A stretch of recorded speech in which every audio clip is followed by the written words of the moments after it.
Now we continue our conversation on the mop-up operations following the recent heavy rains that wreaked havoc in some parts of the country. We shift our focus now to Mpumalanga, where floods have claimed 30 lives, leaving hundreds displaced. To tell us more on how the province is picking up the pieces, I am joined by Cooperative Governance, Human Settlements and Traditional Affairs MEC, Speedy Mashilo.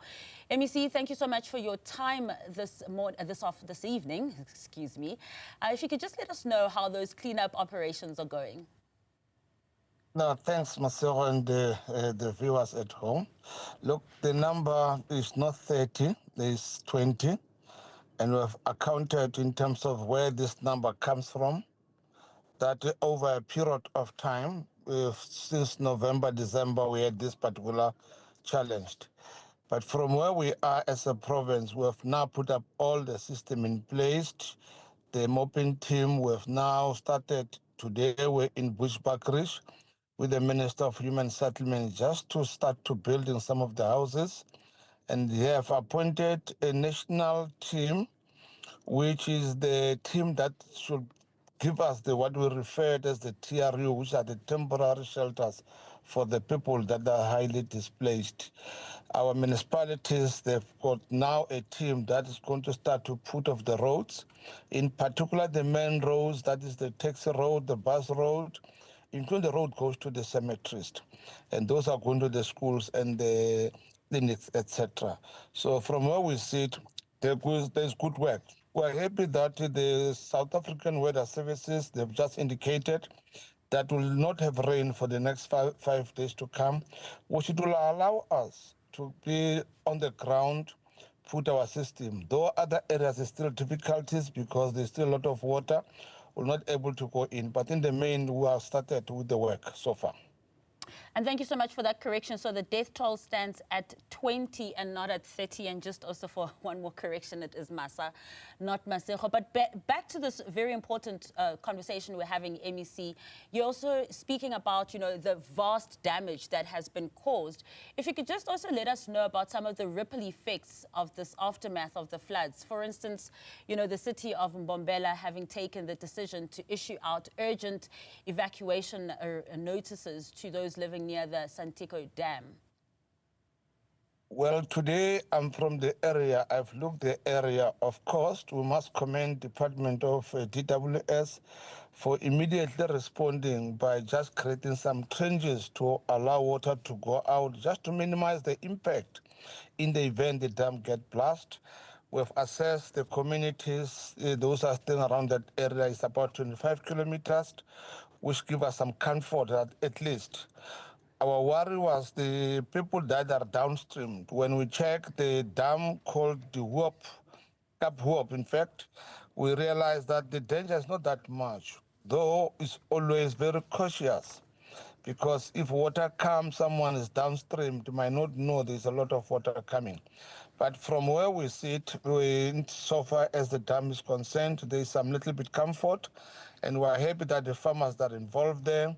Our concern was the plant next to the dam, not far from the dam, that could be affected in the event the huge blast can happen. But we are in control of that dam so far. And as far as the notice for the residents to evacuate, does that still stand? Well, for sure. But as I said, we have not seen any necessity because the community in that area is about 25 kilometers closer to the dam. So we have not seen the necessity after we've done this mitigation to reduce the impact that we should evacuate the people. Now, MEC Mashilo, even though this has been declared a national disaster, which will help in terms of finances, the approximate amounts it will take to recover fully run into the billions. I think it was the Premier of Limpopo, Dr. Bopi Ramutuba, who had in recent days said it would cost over R1 billion for her province alone. So if that's the case, it just seems that the money is never going to be enough to fully recover. Well, indeed, from the coffers of the province, we're not able to afford that. That's why we're looking national to do that. Well, what national did was to do what we referred as the classifications, that is in terms of the Disaster Management Act. We're reprioritizing the work that we're doing as government in the province, you realize that it's less much we can do since we are almost at the end of our financials. We are already in January, in no time is now February, the end of the financials. But with the intervention of national and our programs that we intend to readjust them, we'll do our best. As you correctly said, the damage is so huge that we can address them with a 1 year financial. And I want to ask you a question that I asked your counterpart in Limpopo, the MEC there, MEC Makamu, about the waiting list. As we know, there is a long housing waiting list in pretty much all our provinces. How do disasters such as this then affect that already existing long waiting list in your province? But look, the impact of that disaster and the waiting list is going to be huge.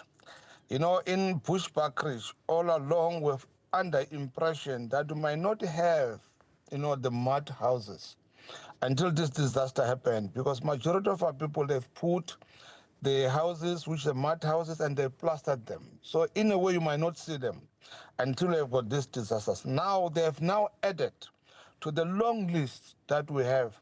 And it's a question to say, where to start? Now, obviously, the people that are in their houses, that they've had houses, they become your immediate, which one way or another will push back the long list that we had and make some delays. So it's just going to be difficult. But of course, we have to steam ahead because we must give our people what we can afford and what they need so far. Steam ahead indeed. MEC, thank you so much for joining us and good luck with all those efforts as well.